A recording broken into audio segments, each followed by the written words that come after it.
I would just kick us off today with a little gift giving fun, few ideas because I mean Christmas should be fun too, right? We've gotten a little serious. Today's going to be a little serious.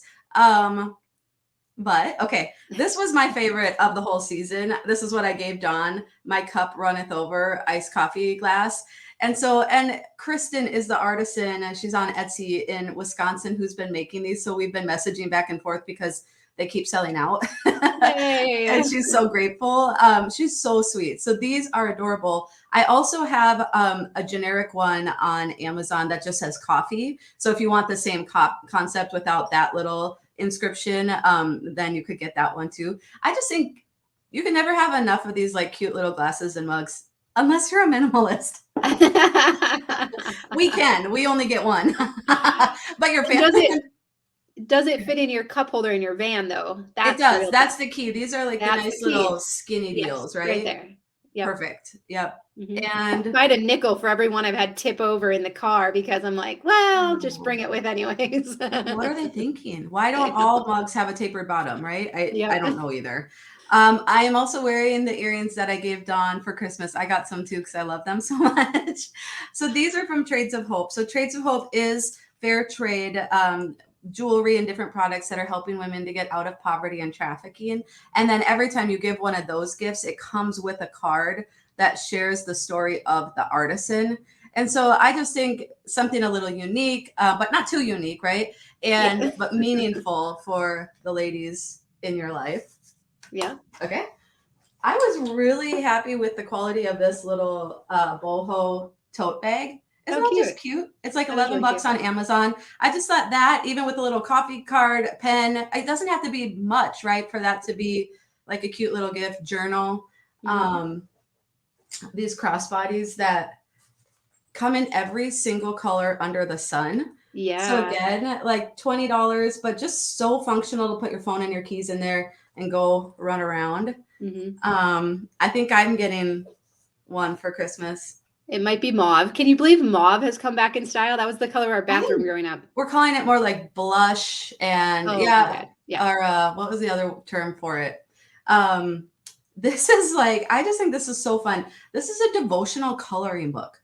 And I think it's neat because like your brain gets to like focus on the passage while then you go to the right side of your brain and like color a little bit and like reflect. Yeah. Like, I don't know. Doesn't that just see like, that's really cool. That just sounds I like really that fun. a lot. Like, just, I don't know. Who gets to have those little creative outlets? Not many of us. So if you can combine it with your quiet time. So a little clutch from Trades of Hope and coffee. They have fair trade coffee and coffee subscriptions. Okay. So for the coffee lover, that's a good. Yeah. Okay. And I'm wearing my earrings from Empowered Goods. And so similarly to Trades of Hope, if you order from them, it comes with a little card on the back that says who it is that made it and who it's benefiting. And these were actually the best seller last year. So thank you all. It's you all buying them and supporting them. So I hope you like them though. I love how light they are. Yeah. Diana's more like those, you can wear like the chunkier ones and stuff. These are super light as well. They're made from acacia wood. Yep. Beautiful. I'm not into that either. It'll bug me. Yeah. Yeah. But they look super cute on other people. I'm always like, how can they wear those like super cool earrings? Yeah, totally. No, those look great. Awesome. And we'll put links to everything. Where's the devotional coloring book from, Diana? That's also from Amazon. Nice. It's easy, right? Yep. These were all Amazon or Trades of Hope. Oh, good work. Okay. Yeah. Awesome. Well, all right. One more sip of coffee. Let's do this. My peace focus. All right. Let's look at what our goals are for today. Diana, are you so proud of how type A I am being with all of this? Dawn has organized this whole thing. You have demonstrated tremendous organization and care and love for us all. Thank you. I've really enjoyed it. It's been fun to put together and kind of pull together all these different ideas. So today we are going to talk about difficult family dynamics. We're going to talk about grieving through the holidays. What do I need for me if I'm grieving this year? And we'll talk about all the different things that we could be grieving. And then how can I support others who may be grieving as well? Because I don't think we could get by a season without us personally grieving or knowing someone else who is. So I think it's important topics to talk about, because I know many who are grieving have said, wow, it feels like the rest of the world just went on without me, right? So we're going to talk a little bit about that today. And it affects how we plan for the season. Absolutely. So, yeah.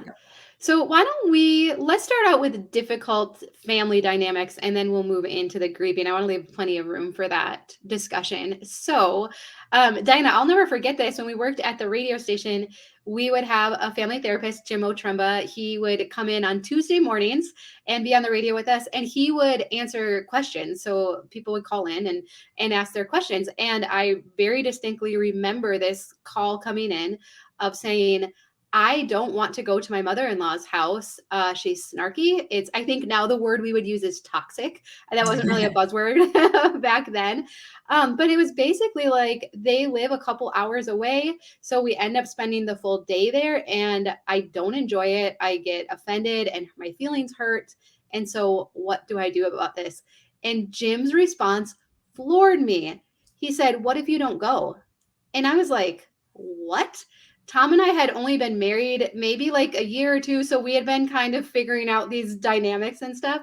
And I'm like, what? Like, not go? Like, that's even an option, Jim? And I'm like, and if you knew Jim, he's very proper, maybe would be the word. Like, I would think very, tradition is important to him.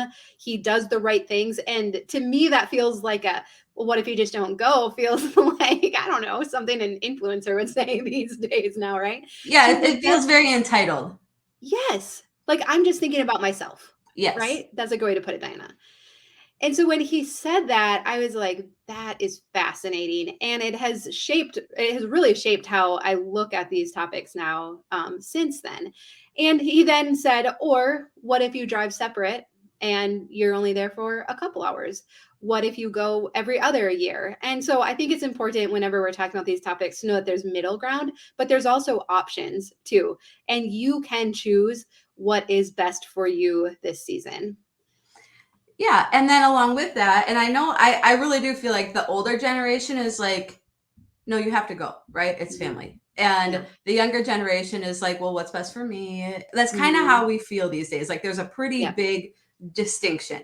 And it does feel like duty versus entitlement a lot of times between the generations and our responses. But I think that, what the invitation, that's actually Jim's language too. The invitation is for you to weigh the balance of not only how is this going to affect you, but there will be consequences. So how is this going to affect my relationship with my husband if I choose this? How will it affect the dynamic with my extended family? And if I'm okay with those effects, or if that still is better than that day of toxicity, then then you have permission to make those choices for yourself and for your family. Yeah. And so Maureen, Jim's wife, actually, she wrote an article for us one time about this. I asked her about how to deal with difficult family. And she actually based it on the Serenity Prayer, which I thought was really cool. So she said, let's go to step one. Look at the things to change the things I can change. And so she says, I suggest tweaking this slightly to read, to control the things I can. In other words, try to spend time with your relatives when you're well rested, well nourished, when your kids aren't strung out, like sugar overdose, sleep deprived, travel exhausted, etc. If you can meet some of your own and your family's bodily needs for nutrition, hydration, exercise, and rest, you're more likely to stay in control of your emotions and better able to let uninformed, snarky, nosy, otherwise uncomfortable comments pass. And then we'll go on to the next one in a second. That's super good, because then you're also saying, okay, if I do choose to go, there's still ways that I can manage myself and help myself to handle these dynamics in the best way possible. And I've noticed this even when we go to like my grandma's house, we don't always know what time we're going to eat, but yet she'll have like lots of candy and sweets sitting out. And I'm just thinking, like, if the kids fill up on that, they're not going to eat the dinner that she spent a lot of time preparing. And then there's going to be those comments, those sideways comments about why they're not eating the food. And so I've tried to have some healthy snacks beforehand, but also to put the candy and stuff up when we get there. So it's like not even an option. And then to also let the kids know, we're not going to fill up on candy. I know grandma's going to have it sitting out. Please don't even ask me. We're going to eat the meal. And then after that, we will have dessert and you can have a piece of candy, whatever.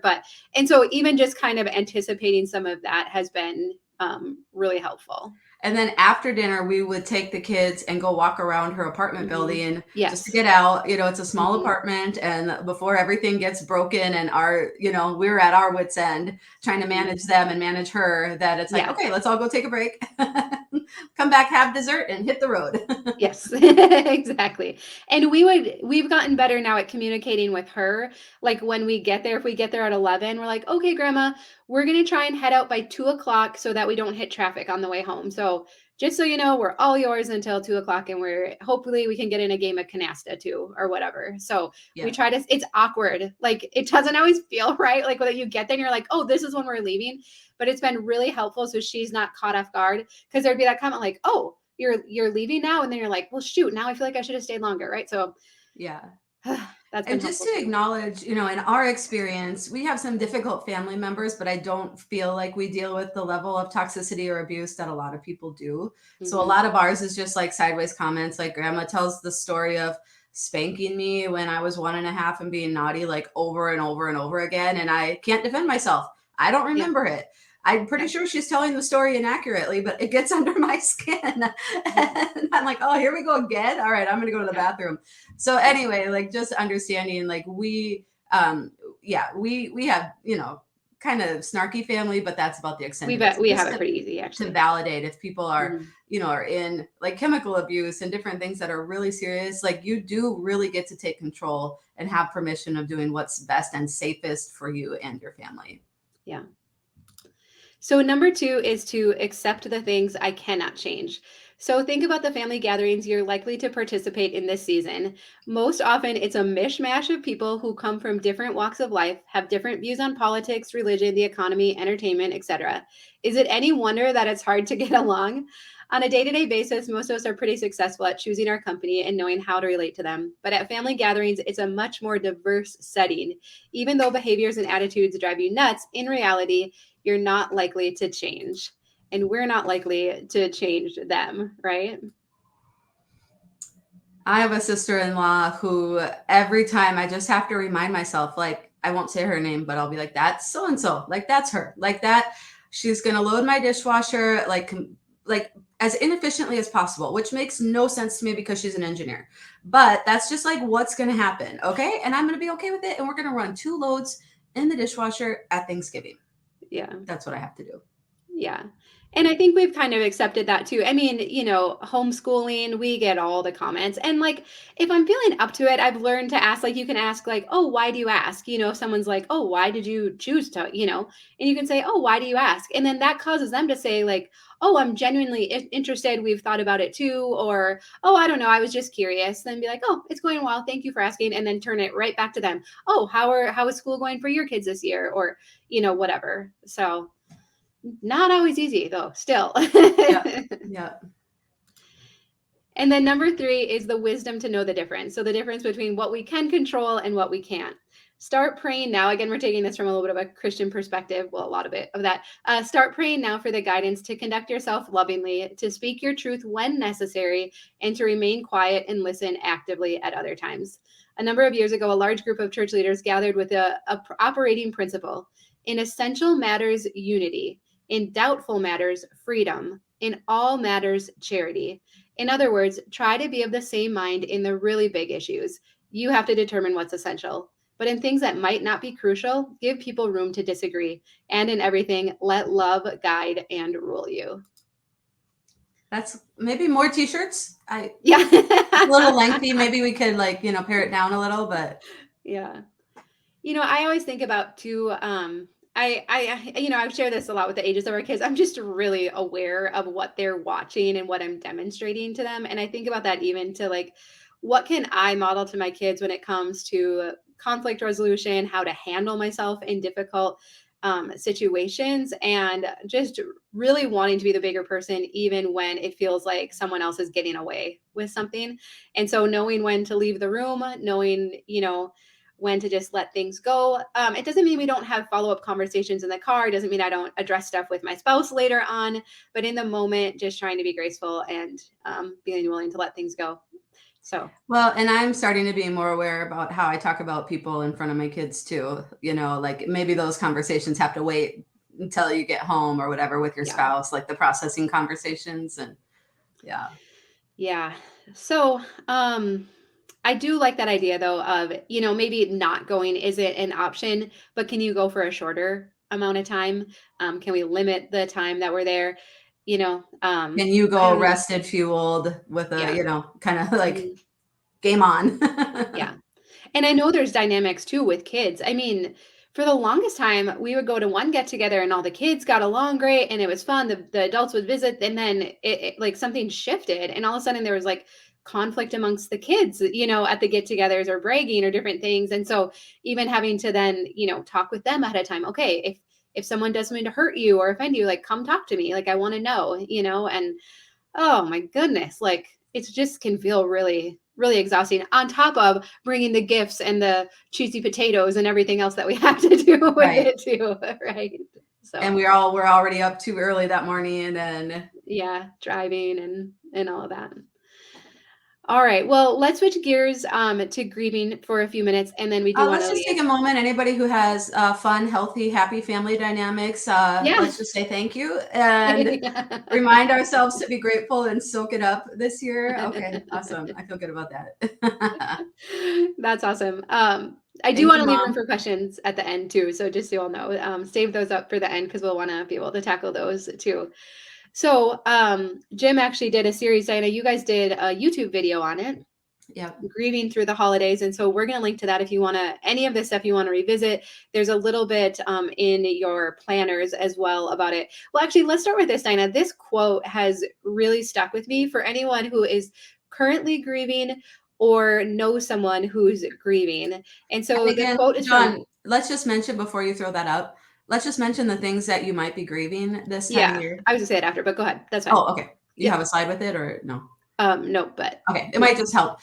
Grieving can be obviously loss of a loved one, pet. It can be loss of a job, loss of a home, change in circumstances. My best friend moved away. So we only think of like losing your spouse or something like Yeah.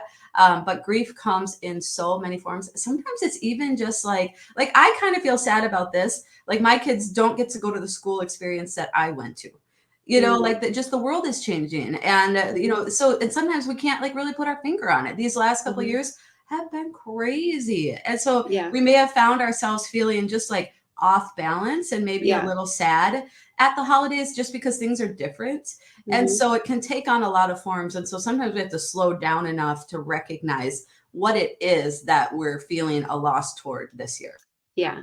Yeah, I think that's really good. John Deloney will say, he'll say, the picture doesn't look like what you thought, or your pictures don't match of what you always imagined Christmas would look like in Christmas morning and with kids or without kids or adult kids, and then coming home with their friends and then their spouses and their grandkids. And it may look nothing like what you had imagined when you were Yeah, or growing not up, or coming you were, home. yeah, or Exactly. not coming home, or you were a young mom, or, and so what we're looking ahead to might not feel so great to look ahead to because it doesn't match. And so being able to then now recognize that so we can grieve it, and then like we've talked earlier about this week, what can we do to add in meaning? So I love this quote. It's really stuck with me. It says, each person's grief is as unique as their fingerprint, but what everyone has in common is that no matter how they grieve, they share a need for their grief to be witnessed. That doesn't mean needing someone to try to lessen it or reframe it for them. The need is for someone to be fully present to the magnitude of their loss without trying to point out the silver lining. And so I think this is helpful for those of us who are grieving, or if you know someone who's grieving, to say, okay, they don't need me to fix it, right? I don't have to try and point out the good things that came from this horrible thing, Yep. right? But I can be there to listen. And so, like I said, Jim did a whole series on this for us. So let's walk through this, and I'll let you do some of that explaining then, Diana.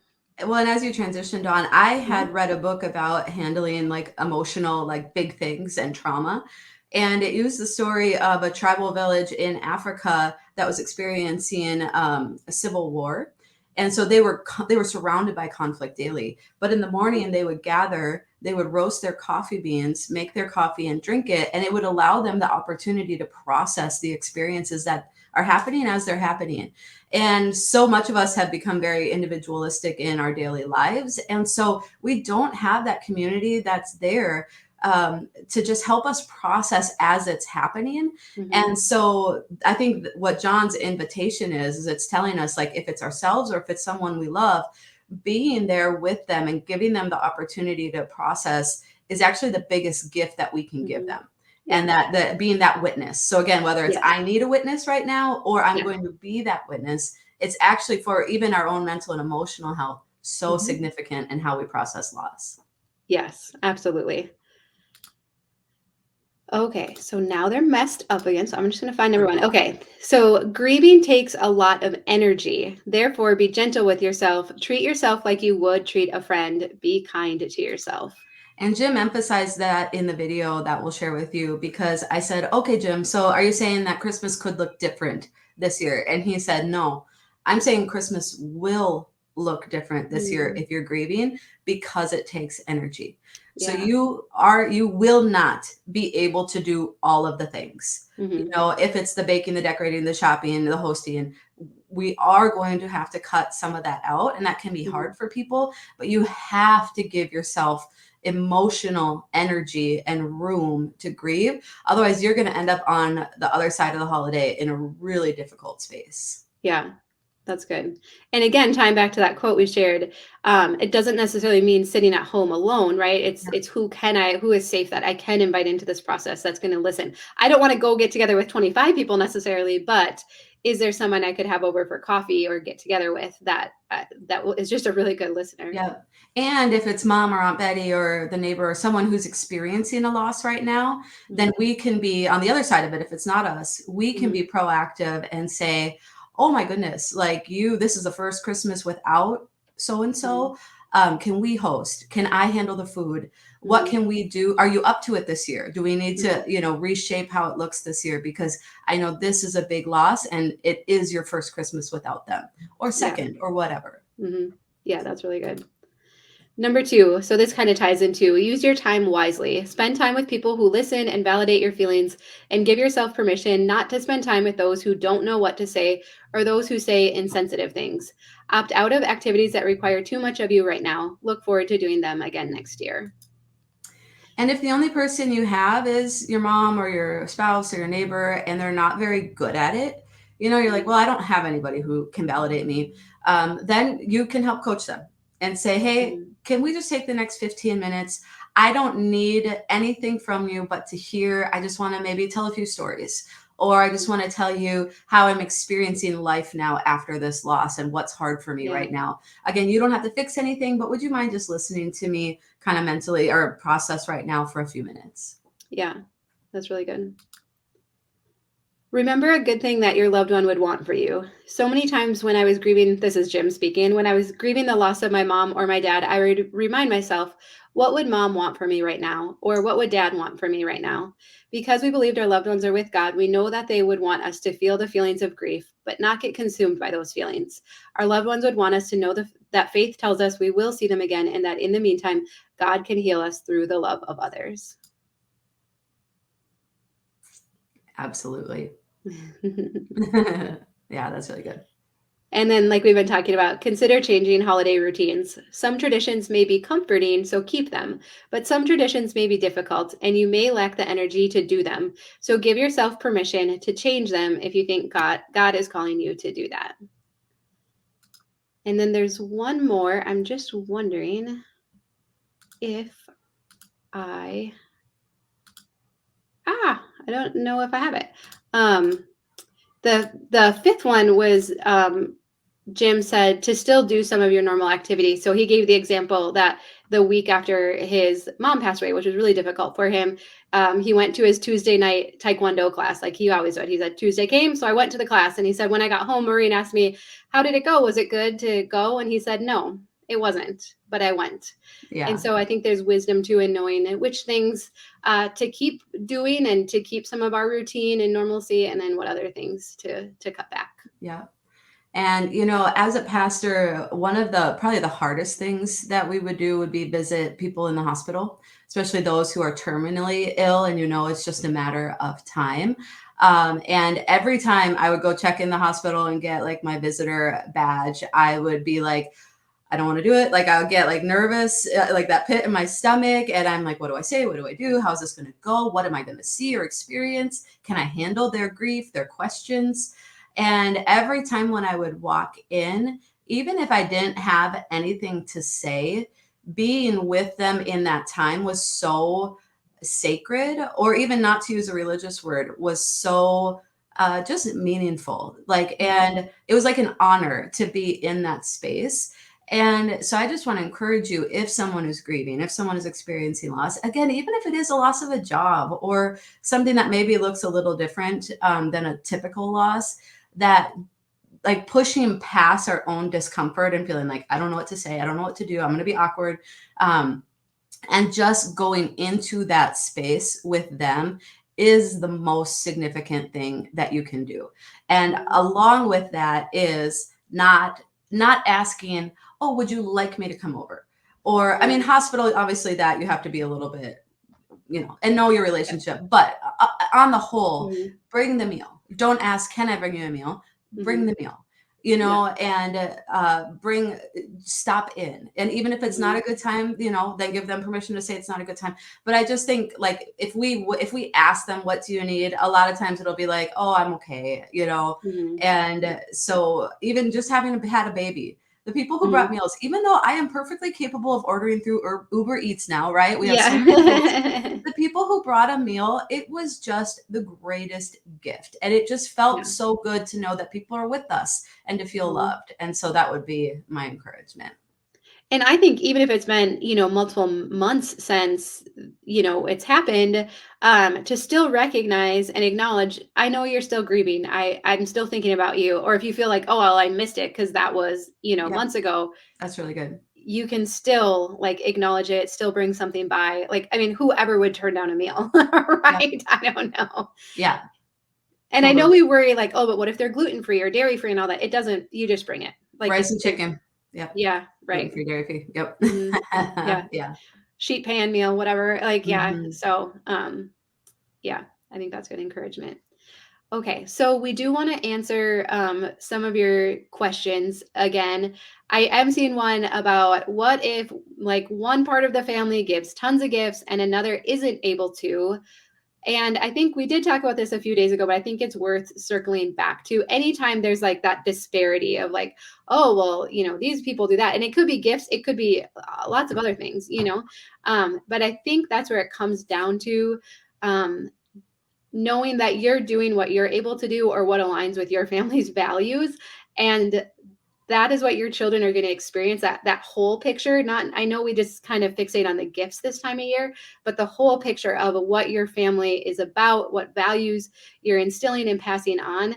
And it can be easy because the kids are going to get excited about all the gifts, right? We're not downplaying that, but don't read into that too much. Kids will always get excited about gifts. It doesn't mean they love them more. It doesn't mean now they want to spend all their time there. I mean, there was one family member where our kids were like, well, let's go collect the gifts and then let's go home. Like, it was really like, it didn't mean they wanted to spend lots of time there. They just knew if they went to that house, they were going to get a good gift, right? So it's sometimes difficult to separate it, but it doesn't mean they love you any less, they care about you any less, they think of you more lowly or anything like that. It's just a different experience. Yeah. And if you're not used to having these conversations as a family, or if you don't have this level of communication with your kids, it feels daunting. But I think if you just risk it, maybe this is a good place to start. And I do think, like Dawn has brought up many times, your kids feel your stress. You know, we felt it when mom and dad, like we took a trip to Disney World when we were in 5th grade and we were scraping pennies together. And, so we knew that, but that was kind of part of our reality growing up anyway. Yeah. But as a kid, you feel that. And so it's like, we're like, hey, mom and dad, we don't need to go to that extra amusement park. We Yeah. went to the timeshare presentation and got our discounted Disney tickets. Like, that's good. Let's just go do whatever today at the campground. And like, we camped. Like, that's how it was. Like, it was so limited in what we could do, but we would have rather not had as many things or experiences than feel their stress. Yeah. Let's see. So again, if you can put a question mark in front of your questions, it makes it easier to grab. We have no extended family working through grief. How can I find hope and bring joy to our personal family? We talked about this a little bit yesterday, Diana, but I sometimes think we have to look outside of ourselves. If it's built in when we have extended family and extended family nearby, and those celebrations are built in, but in a way it can be a double-edged sword, because I do think in some ways it keeps us from getting outside of our comfort zone of who else needs our affection at this time of year, right? Yeah. And so I love the idea of looking around you in your community and who else is alone on Christmas or could use some extra love or attention this time of year. Yeah, I think that's really good.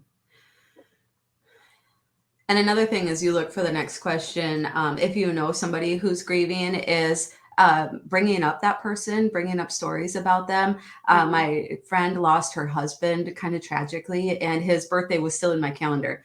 And so on his birthday, I texted her and I was like, oh, one of my favorite memories of Dan was when we were such and such. And we can feel like, oh, that's going to cause them more pain to talk about it. But like Jim pointed out, if we're grieving, we're already in pain. Like, you're not bringing us more pain, but actually knowing other people still remember brings us comfort. And so not being afraid, or I saw some really cute memorial ornaments for Christmas.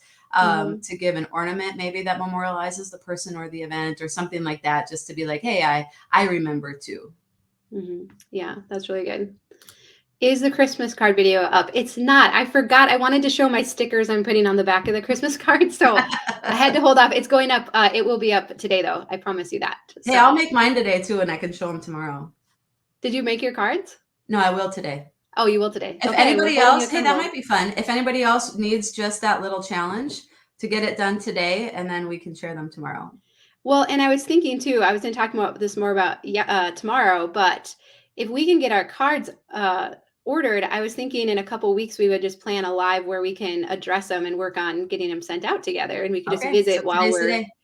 So get them ordered this week, and then in a couple of weeks they'll be here, and we can have some fun, just like on a Saturday morning, working together to address them. So how do you deal with a grieving child as the grandparent who helped raise your child for 4 years stopped coming around immediately at COVID, and it's been 3 years? My child begs for the grandparents who doesn't come around and call. It's heartbreaking. Wow, I'm so sorry. I don't know that we have experience with that, Diana. I'd love to know for anyone else who has been in that situation. We don't have experience with grieving children, so I'm not quite sure how to navigate that. I'm so sorry you're going through that, though.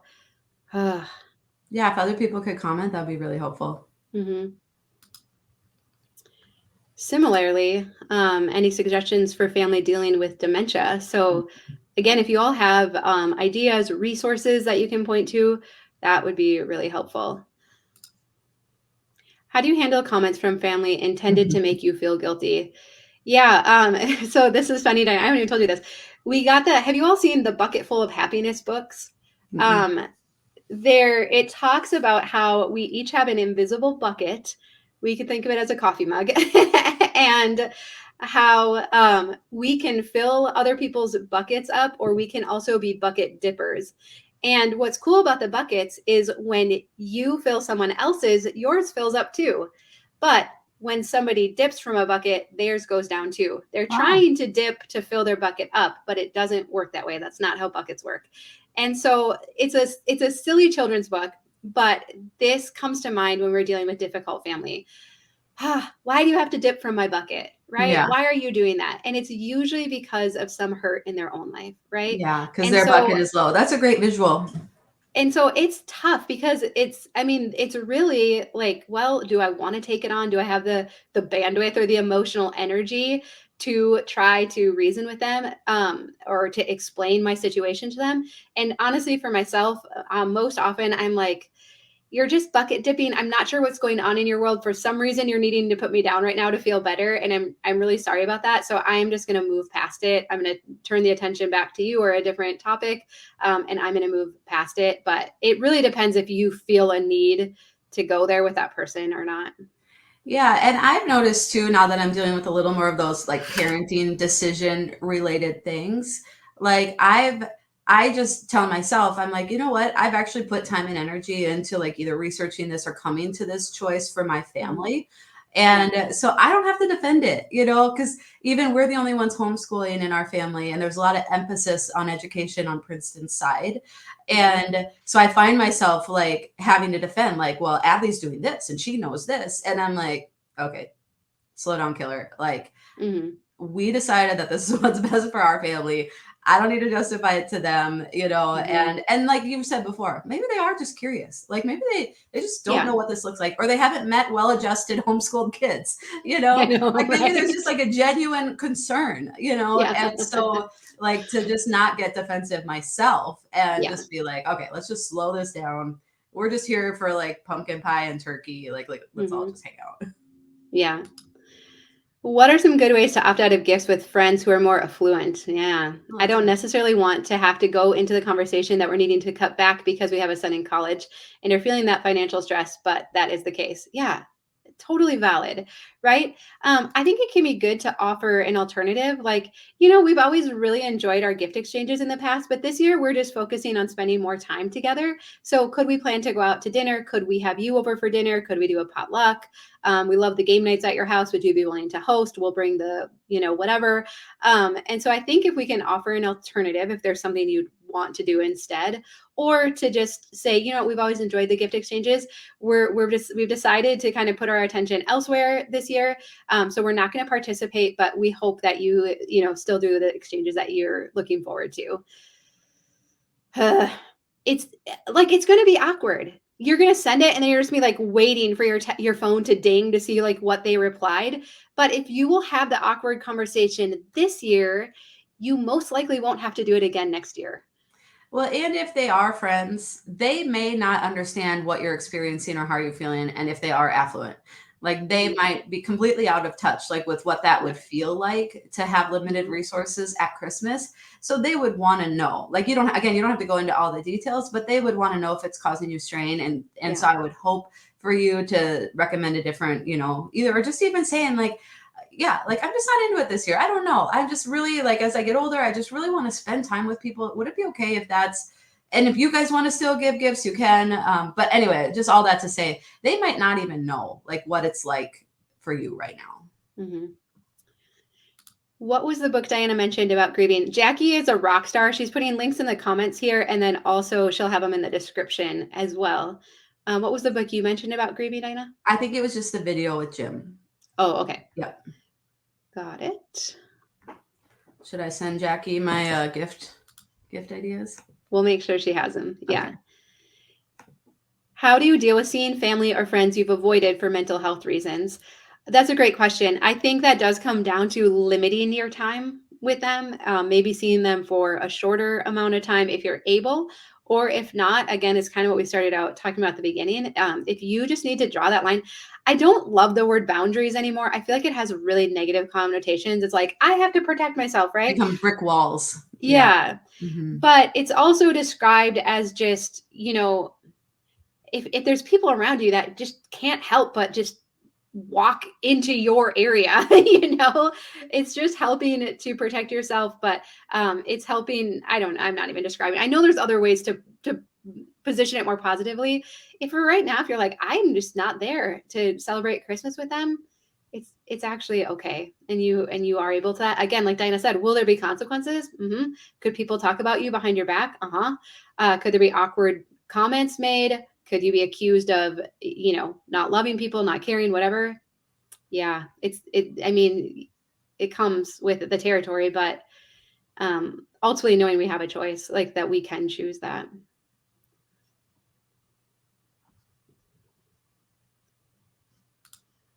Thank you for your advice yesterday. I sat down with my hubby and explained that his procrastination leaves me stressed and rushing around trying to get on top of things at the last moment. I gave a couple options, and not only did he decide on a trunk or treat theme, but we even purchased a costume or costumes, etc. We'll talk about Christmas in November. Aw. I love that. Thank you. That just like makes that right there makes all of this worth it. So I love that. That's awesome. Way to go. This is a good one. We didn't talk about this necessarily. What do you do with grandparents that give technology gifts that I don't agree with? My 13-year-old son wants a phone and I don't think he's ready. I'm always the bad guy saying no to technology. Friend, hold the line on this one. I am not putting down anyone who has gotten technology for their kids, but if you've developed those values, it's like Diana was saying, you probably researched it, you probably know your whys. And so hold the line on this. Grandparents likely won't understand, other people might not understand, but if it is a value of yours, then you need to stick with that. You can offer other ideas.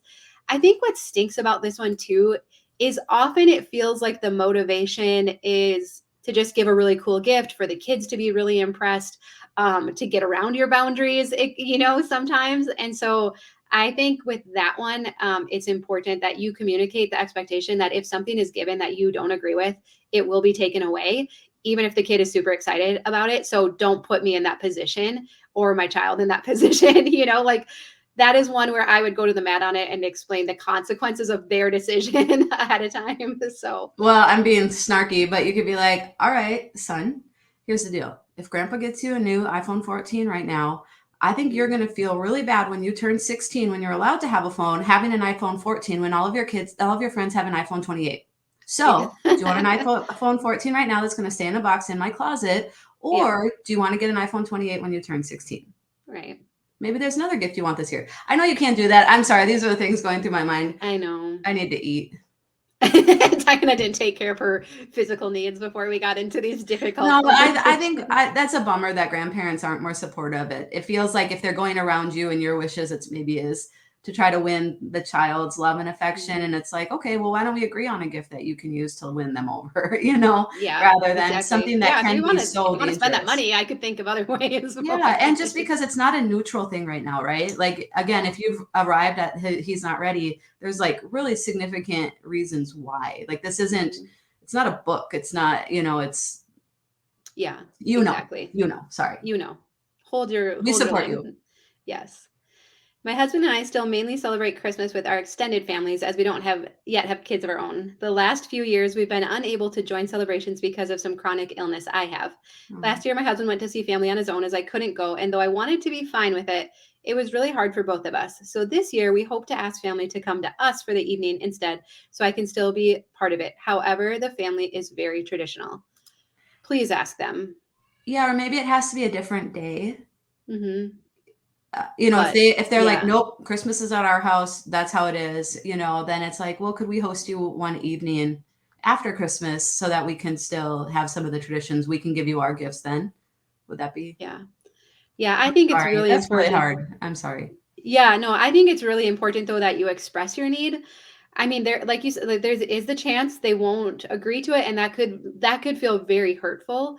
But I think that's going to be better than you not saying it, maybe missing out this year, and then being home on Christmas saying like, I wish I would have said something, right? Because we don't know how they're going to respond. We try to get inside their heads and imagine, but I think it's important that you give them that opportunity to respond in a really kind way to you. I'm sorry though, that's really hard.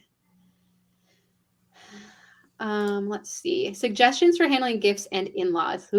They come from Germany and stay in our house, but talk about how inferior everything is in Hungary, but including things in our house. It's a big mental drain for me, an introvert, and I feel very unappreciated for making their stay nice. It's hard to do gifts for the kids due to them having low luggage space, but they think giving kids money as a gift is distasteful, and were very vocal about it last year. I'm so sorry. Next question. Sounds like a movie. No, I'm so sorry. Yeah. I mean, Diana, you would navigate some cultural differences too, for sure. I mean, there might have been some grumbling too. Oh man, I mean, we went through 3 mattresses trying to help Princeton's parents be comfortable. Mm-hmm. And then like the chai, they didn't like the chai, and they're like, maybe it's the milk, maybe it's the tea, and it was just like, Oh Maybe my it's the tea maker. No, I'm just kidding. goodness, I know. It's the white girl making the tea, right? And so, yeah, and then again, when it's multiple days on end, right? If they're staying with you, I think the best I can do is just sympathize with you right now, and then do what you can. Like, I don't know, I've like been able to sneak away and like have a call with my sister, you know, just That's to what I'm kind of like, wondering. what's Yeah, that? like, that's what I'm wondering. Maybe express Yeah, to your spouse, like, every day I need an hour, excuse me, an hour to yeah. myself. This is what I want it to look like, and that's how I will be able to get through this. Yeah, it's So, amazing how just being able to chat with someone neutral mhm, or outside of it can just help you kind of get it off your chest and then go back like kind of refreshed. yeah. So, Dawn, is the format for your mentorship group similar to this? I have enjoyed this so much, and you both have given such great advice. It's the same but different. So we really didn't want this at all to be commercial, so we're not promoting things besides maybe some Amazon links. But our mentorship group for anyone who is looking for more support specific to decluttering, we talk about lots of things, but decluttering, it's kind of similar in that every day of the week.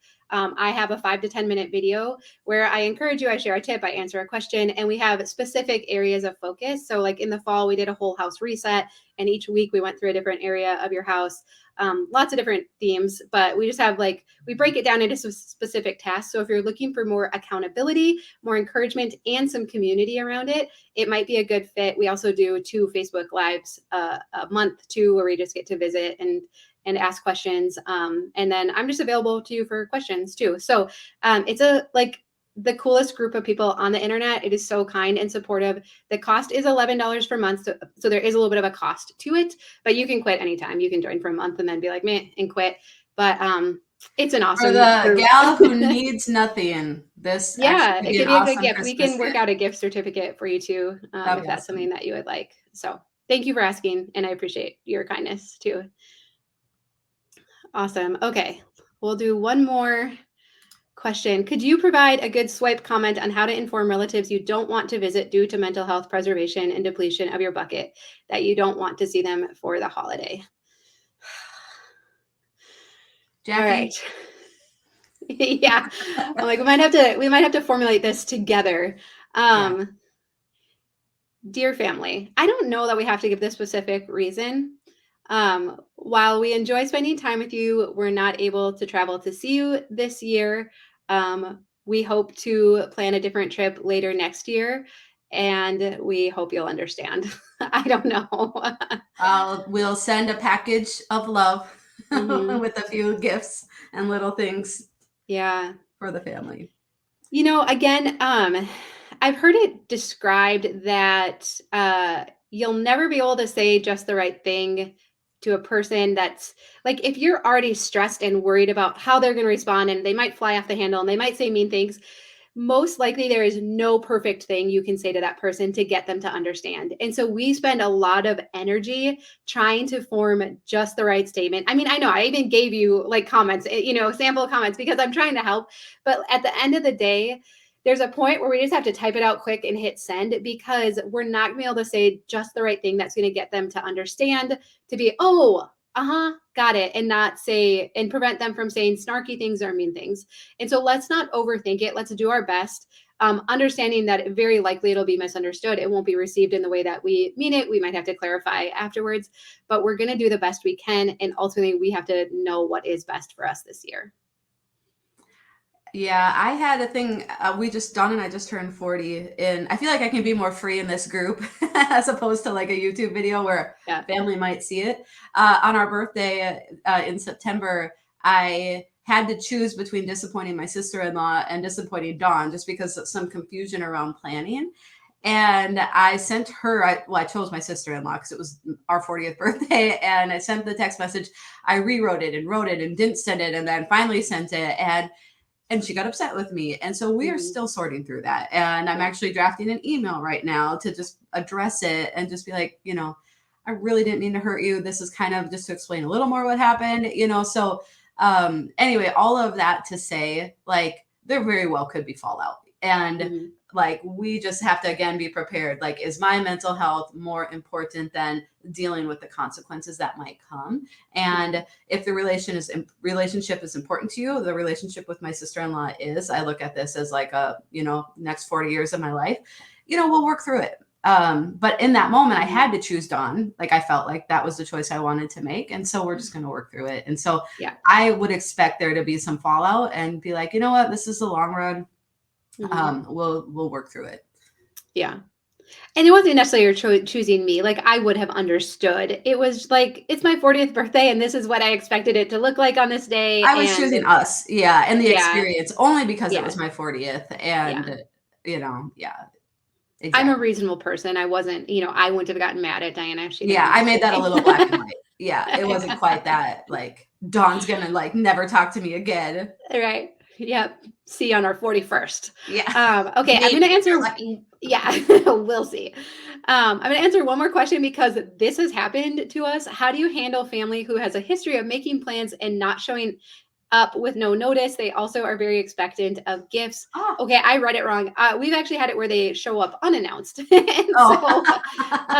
not showing up. I think either way to say, hey, like we're really looking forward to the time with you. What kind of time can we expect for you to arrive? You might follow up a little bit closer to it, because what is worse than having your house ready and gifts ready and they don't show up? Ooh. Actually, I'm changing my vote on that. I'm saying no gifts and not be ready for them. But anyways, but we had someone who would show up early or unannounced. And so we had to like finally ask them and say, we really enjoy when you come to visit. We want to be prepared.